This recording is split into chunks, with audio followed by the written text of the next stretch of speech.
Welcome to the installation video of camplux 5-liter 1.32 GPM portable outdoor tankless propane water heater.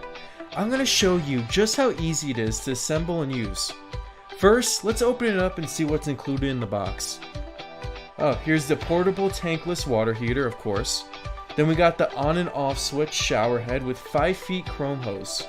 Next we got the CSA gas regulator with 5 feet hose. Oh, and the instruction manual that you should refer to if you have any questions. Here's the garden hose, and the Teflon tape, the washer, and fixing kits. You'll need to provide 2 D-cell batteries.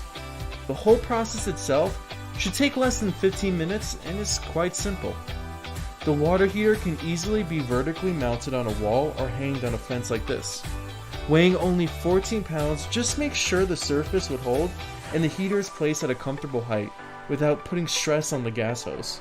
If the unit is to be permanently mounted, use screws to attach the bottom tab firmly.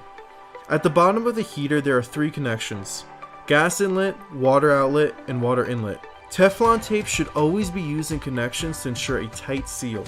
Make sure you put the rubber gaskets in all the fittings before connection. Now we'll attach the garden hose adapter to the water inlet connection. You'll need to attach the shower hose to the water outlet connection in the middle of the bottom of the heater.